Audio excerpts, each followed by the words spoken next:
businesses, I encourage you to please follow them on social media, share content, and as well comment. So when you are going on their social media platforms, it's great to give recommendations and say how wonderful the service was, how wonderful the food was, because you know if you were complaining it wouldn't be a problem. So give positive feedback as well.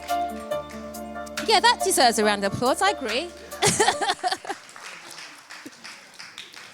Okay, so we finished off mentioning that we all purchased our tickets, those that purchased online via Just Tickets. We know that online and technology is going to be the way forward for most businesses. And sometimes they feel like faceless entities out there, but they are big machines, or they feel like big machines. I'm sure there's a lot that goes on behind there, much of which many of us do not know. But thankfully, we got a brother here who has started a platform for many of us to compete with even the likes of, should we name them? Eventbrite. We're going to beat that. So we hand over to Paul Lawrence. Thank you.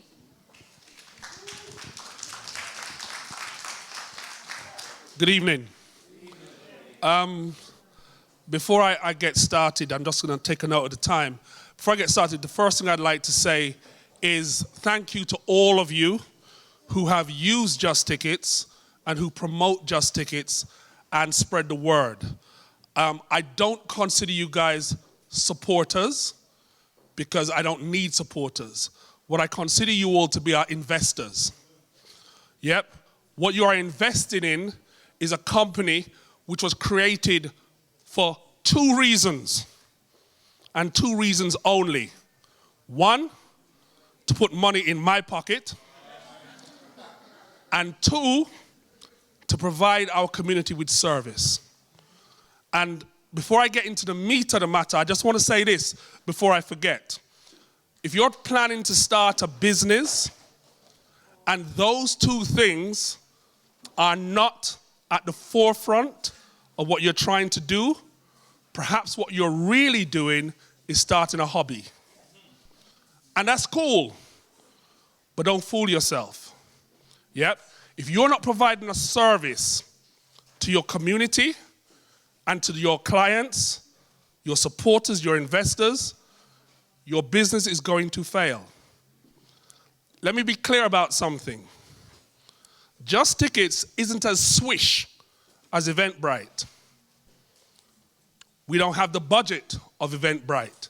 In fact, tomorrow, Eventbrite could sell all of their tickets for free for a month and not fall out of business. But I tell you what, they wouldn't get 10 customers from us.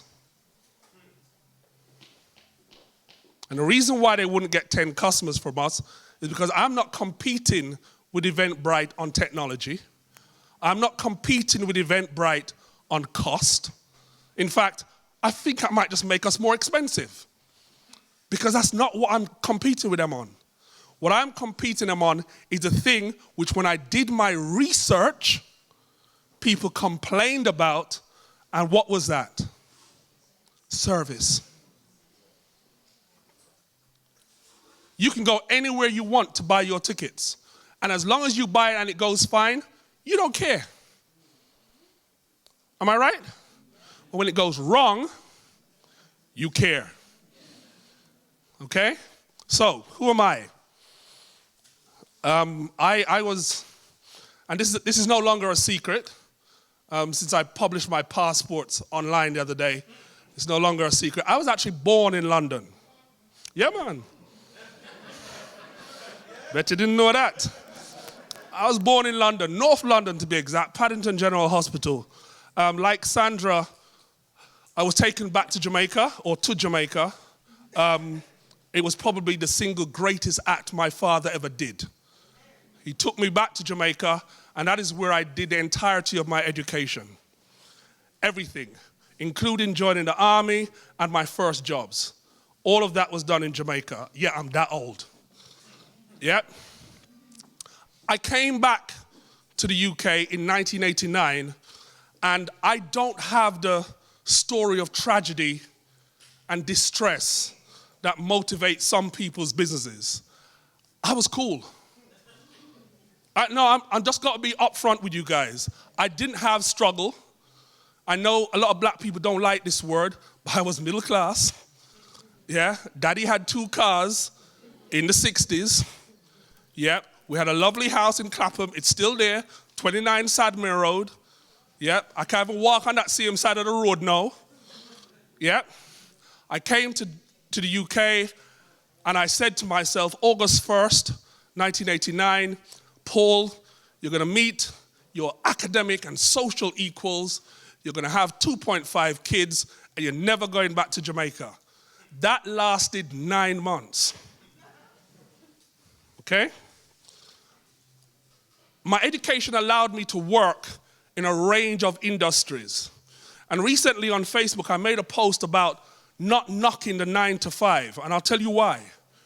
The 9 to 5 has been my education.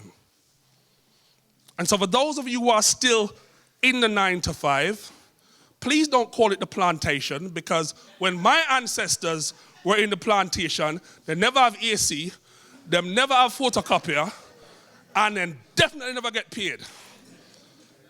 Yeah? What I did with my 9 to 5 was I took every ounce of education from them. I was just talking to 2 gentlemen over there about some of the corruption that I saw in these oh-so-white companies. And when they would talk about Nigeria being corrupt and a little $10,000 scam, these guys are scamming in the millions. But I learned what they were doing. When they wanted to send people on courses, I'd go. I've been to some parts of this country that are so white that the corner shop run by white people. Yeah? The only ethnic minority in some of the places I have gone to are the Chinese. God bless them people. If it wasn't for them, I'd have dead for hunger. So, what I learned was about business. And so when you look at Just Tickets, you need to understand that Just Tickets is not my first business. Just Tickets is just a business you know. My other business is what allowed me to do Just Tickets. And that is the IT consultancy, which I have ran for years. But there's a little twist to the story. And I was saying to Joy earlier that when I reflect on my journey to today, and I want to impose this upon you guys and think about this very, very in depth, I've never had a good idea when I was comfortable. Never.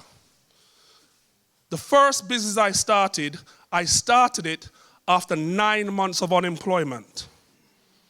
I was broke.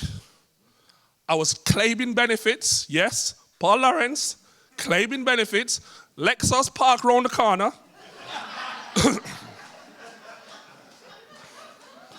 There's a side story to that. There's a side story. I went for a job as a courier. I parked the car way down the road. And when I walk in, having edited my CV, take out everything. And when I look at the man nails, I say, no, I'm desired. I don't want a job. Yeah? That's where I was when I came across my first business idea. And what I'm saying to you is, forget the humor of the story. You have to be uncomfortable. Sometimes just to get that urge.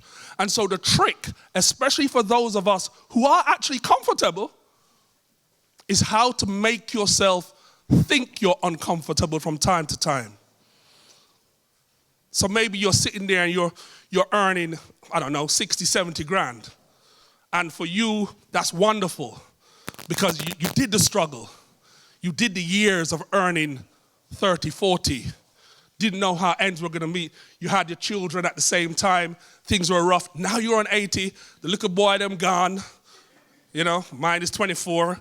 Drive a better car than me. Off my books. But you have to be able to motivate yourself to get to the next step.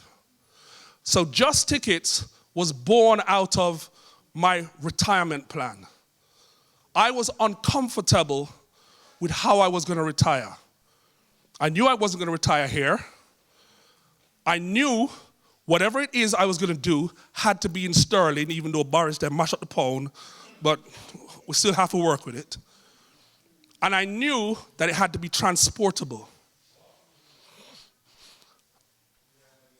I had no knowledge of the ticket business.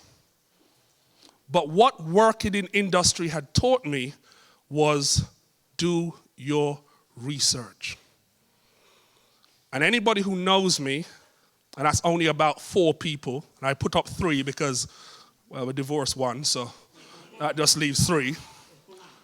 The reality of the matter is, if I have an idea, I go from idea to rinse in 48 hours. I do not sleep, and if you don't believe it, I don't even eat. I rinse the idea out. I have one friend, a gentleman named Mark. He is the harbinger of doom.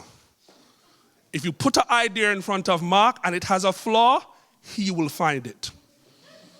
Yep. And I rang Mark up. I said, I want to do this. And he went, but he couldn't come out with a flaw. Now, for most of you, here's your second surprise for the night. When I contacted the developer to build a website for me, and she told me the price, Black Sister Diane Laidlaw built the site for us. And I said us, so that's a hint. When she told me her quote, I never like to quibble when someone who I went to gives me their quote. I'm not going to quibble. Because if I come to you, sir, it's because I already respect you. I've done my research on you. I value what you're about to do. And her price was heavy. This pin is the 100 Black Men of London. I was at a meeting of the 100, and we were talking about breaking free from the UK and heading home. And I said this to a Nigerian brother. I won't say his name because he has always chosen to remain silent. And he said to me, how much money you need? And I said to him, well, if we go 50-50, it's this. He wired me the money the next day. No contract. Nothing signed. Nothing at all. Young lady, you're talking about trying to get people on board. It's about the right people. People who either share your vision, share your passion, and share your drive. Yep. He has never allowed me to say his name. A lot of you might even know him. Yep.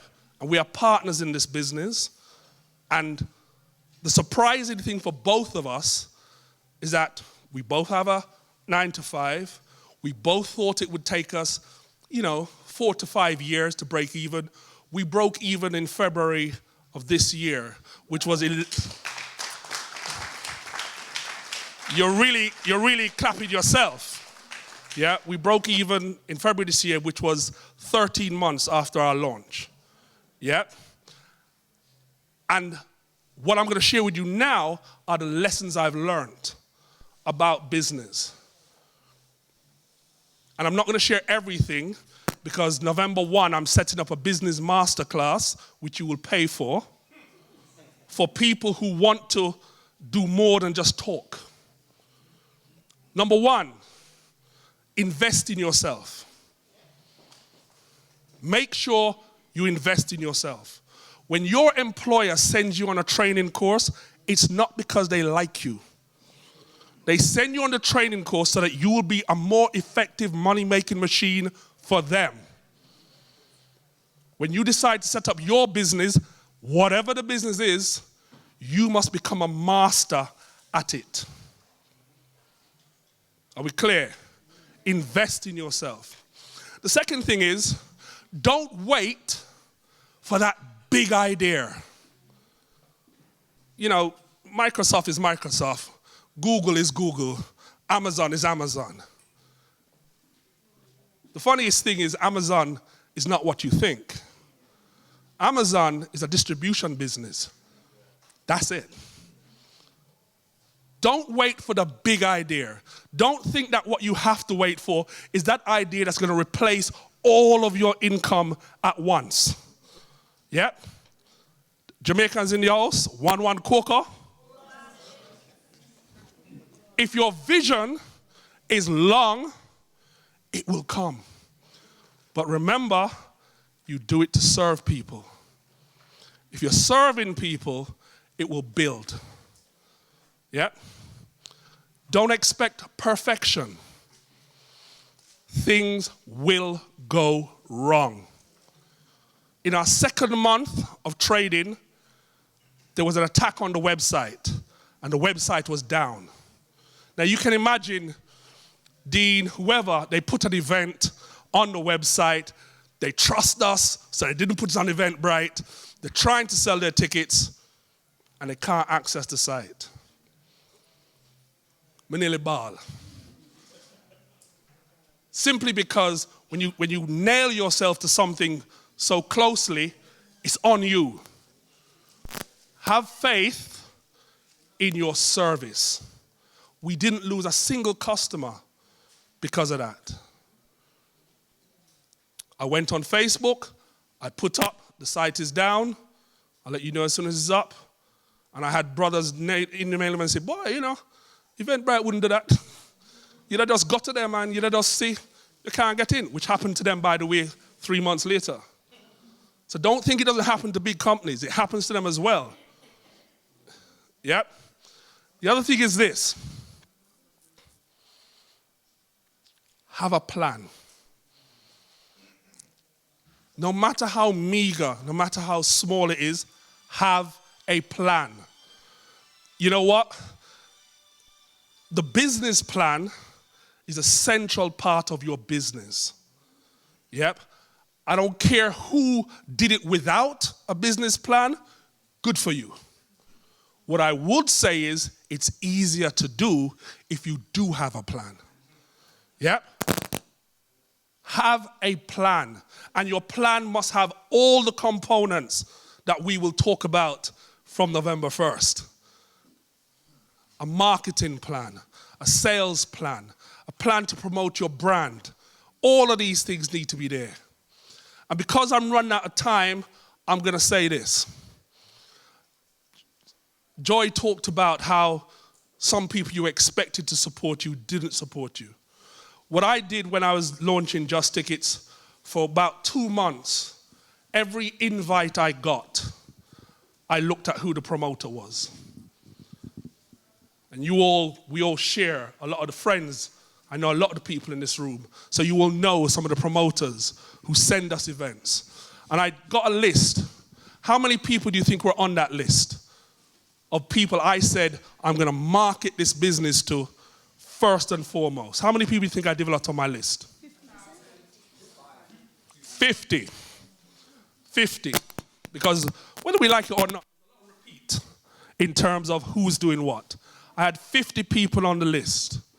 Yeah? How many people do you think took the business on in that first 6 months? 10%.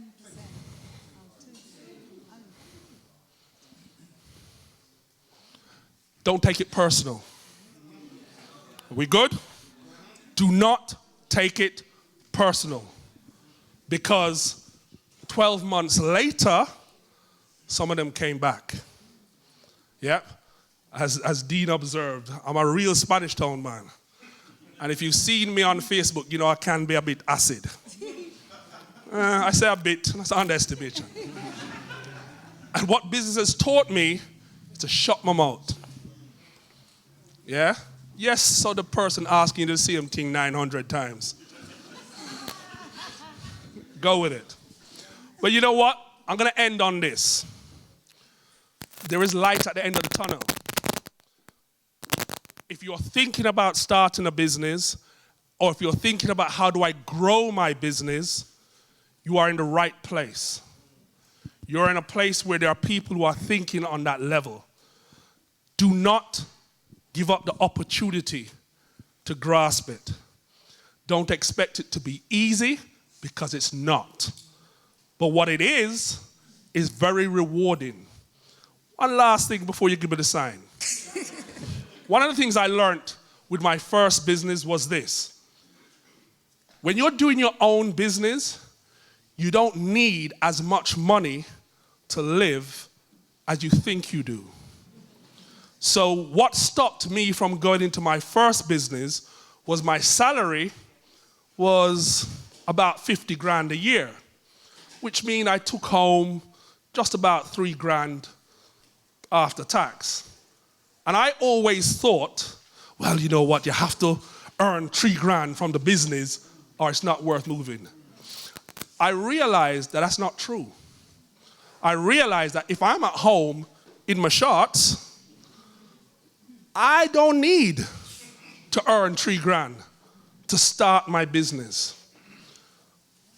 That's where your plan comes in. Figure out exactly how much you need to live and to pay yourself and to pay your employees and to grow your business. I guarantee you it's less than you think. Thank you.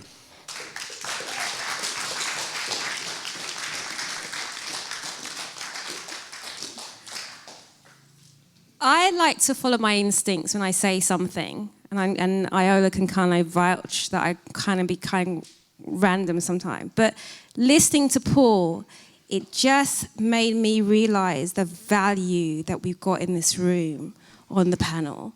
And we are literally living in history right now. And your story, Paul, was amazing. And your experience is something that I think we can all, actually all the panelists, Joy and Sandra as well, something that we could really take and really run with. So please don't think that this room is something that you're just doing on a Thursday evening. This is power. And we should take this and really build on this. So thank you. So our final panelist before we go to Q&As is someone who I know I'm going to have to take away the microphone for at the end. But he is full of passion. He is someone that I call one of our warriors in our community. There's Dean. For me, I say Dean. There's Akala and there's Toyin. And these guys stand out at the front of the line fighting for our survival. And we should never underestimate that, ever. So it's great honor, Dean. I welcome you to the stage. Thank you, family. I'm not going to speak about my story because I've said it 1,000 times. I'm going to talk about some of the things that are shrouded in mysticism, like how do we stay? So Paul said something very important. In our times of discomfort, we're squeezed up to do different things. And like Sandra, when I was squeezed up and the wolves were really at the door, I made a video with Paul McKenzie that went viral. But I understood it's not about asking for something. You've got to give to receive. Because the most important thing that we don't observe is the reciprocity, the spiritual reciprocity. Everything in business isn't 100% about money. I know how many of my brothers in here, and I say brothers, I share with my sisters as well, but it's been mainly my brothers. I freely share my network. My network become more powerful by being my brothers because I share them, every single one of them. And our community lions, what little I have, I can share with them. So when you understand the power of sharing, we speak it. And it's like the story of, if I win $1 million, I give you 500 grand. For real. So if you have 250 grand, how much would you give me? 125. Yeah? If you had 10 grand, how much would you give me? 5 grand. Where you going? You will because it's real. So how many of us share all of our contacts, if you see a mentee, share them with a mentor. Now, for us in this room, not everybody's at a junior level. Some people are at a mid-level and they don't understand how to break through to the senior level. So you introduce a mid-level to a senior level with no selfishness. The worst thing that's going to happen is 2 people going to go in a room and have a good conversation about you. But spiritually, what that does, with the compound effect, by the time you lose count of how many times you've done that, Do you know how your name carry? You can never, ever fall. So one of the worst things for me in terms of free marketing, we talk about social media. So I never let anybody see me sweating, but I'm going to let you into one of my hardships now. And it happens frequently nowadays. And it's something we could take for granted. So because I know you're all sick and tired of hearing black problems, I want to give you a white problem. I get banned from Facebook, which is free marketing. And I share that because I want you to have white problems. But I want you to understand now what it squeezed me up to do. Because I sit there with extra finger time now. So what can I do? Because I'm promoting my business on Facebook. I set up Google reviews because of white problems. And my Google reviews is 4.9 stars, and there's hundreds of them. You would think I take people's phone or go in their yard or hack them and do the review myself. But white people will come on a train from Kent in a wedding party based on that. Now, unlike what we do on LinkedIn, I don't hide my face. The only thing I hide is the little white man in the business.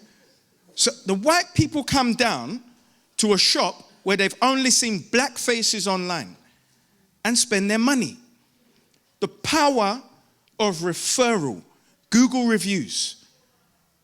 It costs me no money. It costs me my time.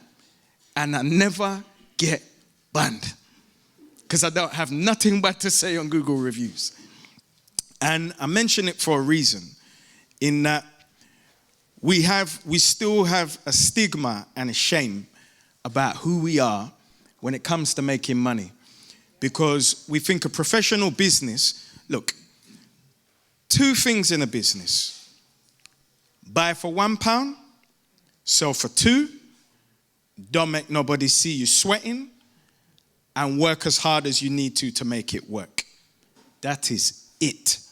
If you're making money, it's a professional business.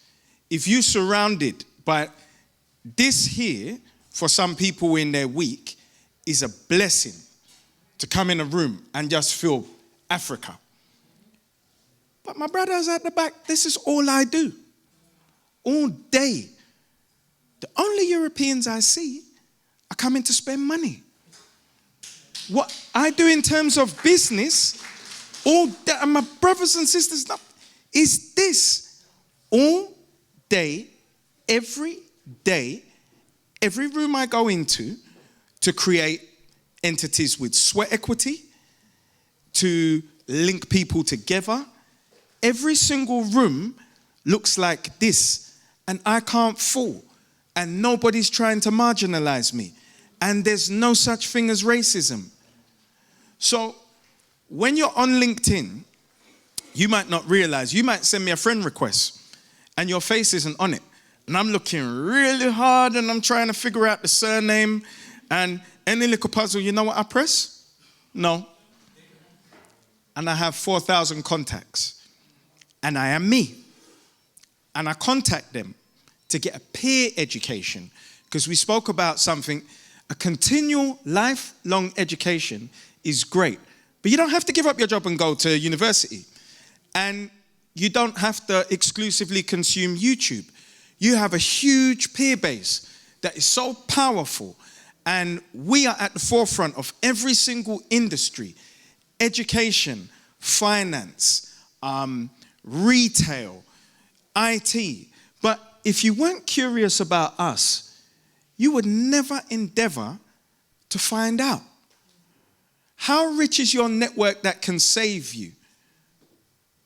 How many people can you put together in a room to raise money? You see, one of my things is I grew up poor. So my pride, as Iola will tell you, is through the ceiling. I don't like to ask people for anything. And most of the people in here that know me know that still remains a problem, in that I can't ask for anything. But what I know is the value of the network that I've built, that is us, in too many areas to mention. So one thing I will say is take advantage of this room before you go. Don't be shy. Don't be wallflowers. You paid your money and you're in a money network in this room. Don't take that for granted.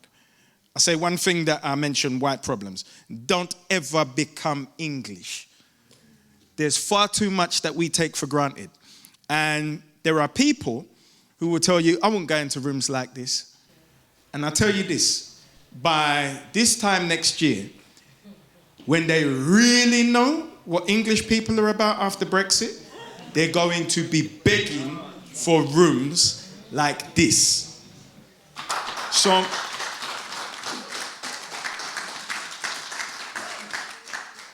one of the things I spoke on earlier was sweat equity, which is one of my hobbies. I love people, just in recognizing their expertise. And one thing I recognize immediately when somebody's got the magic eye, don't waste time. Don't second guess. Your biggest due diligence is your spirit, your intuition. If it don't take, don't chase time and money. And it's not a bad thing if they go off to earn £1 million. It may not have been for you. Your intuition is powerful. That thing that it tells you about people, you're very rarely wrong. But sweat equity will allow you to build a business with £1,000 and £1 million worth of expertise, where there are no skills or knowledge gaps. You can't all have and not have the same skill. I know what my skills are. I know what my skills deficits are. One of my brothers in the corner, he got skills and character traits that I do not have or require, because we don't stop. Identify them. And when you find them, hang on to them. And anything you have within your resource that you can enable your network with, do it. Don't be there giving to get, because it's going to come. This is why I say be around those of a similar ilk and pay it forward. The most powerful thing you can do is be in a room full of those of a similar ilk. All the fear goes out of the window. All fear. I'm in the middle of so many entities at the moment with brothers I've put together where I would have to worry for my commission. I have no fear. I'm not doing one piece of work, and I don't need to speak about it, because those brothers are doing what they're doing, and I'm safe knowing they're all of a similar ilk and what they've put together. And these things aren't for here. They're for the continent. Because we're missing a trick of what our intellectual capital and experience is here. There's a system that gives you money that has perfectly figured out how to take most of that money that you earn. And then there are opportunities on the continent where you're the special people. You're not ethnic minorities. And you have so much expertise, but we're not looking at emerging markets.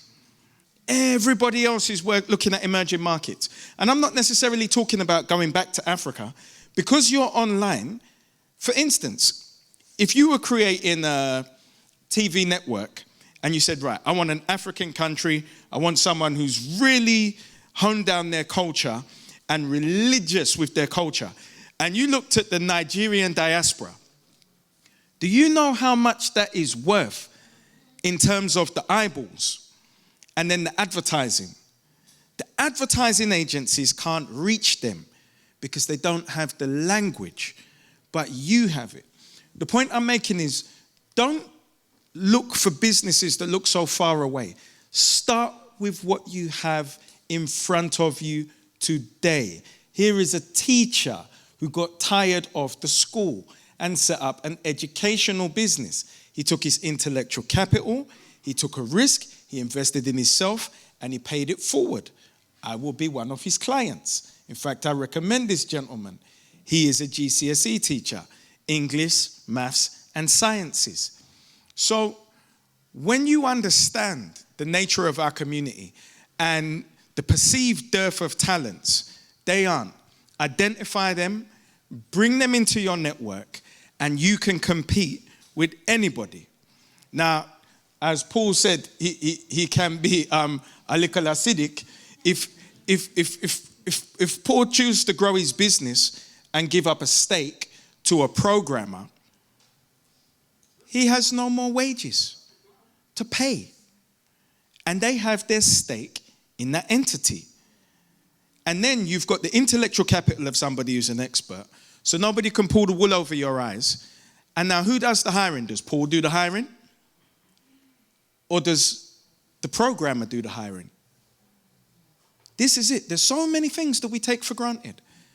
And every single day, if I have a challenge, I take this out of my pocket and I guarantee you there's somebody in there. And I'll tell you what I do.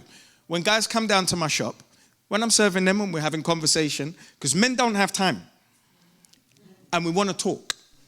And we want to talk to men of a similar ilk, because the world has gone so far in an untraditional way with alternative lifestyle and that kind of thing, that sometimes we just like to identify each other. And I'm not saying that all the brothers in the room have to be of the boom bye-bye generation, but we like to talk. So I ask a very simple question. What do you do if you don't mind me asking?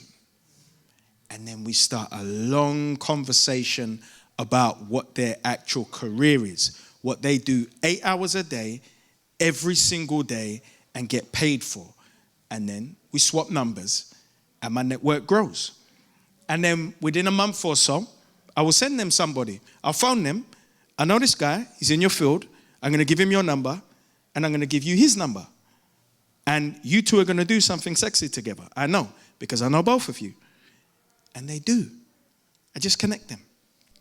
But for me, the value is in here, because every time I have a challenge, I make a phone call. You see, where people have stress in business and you think the wolves are at the door, that's when you should be honing your problem-solving skills. The difference between an entrepreneur and an employee is no matter how dark it gets, you're constantly using your calculator. The terabytes in your cerebellum, mathematics, solving problems. So when other people are stressed, it's because they're just waiting. They're waiting for the wolves to come, for the bailiffs. That's what my 20s was for. You don't do that when you're 25 plus VAT, because it's insanity. So you increase your problem-solving skills on a daily basis by putting yourself out of your comfort zone. And when you utilize that time that other people are giving themselves cancer cells, stressing themselves, you're just doing maths and utilizing your network to pull you out of a hole. So when I hold up this device that we get lost in, that we live in, the biggest thing I can suggest is that you grow your networks, grow your problem-solving skills, and shorten your skills and knowledge gaps via using that network. Thank you, family.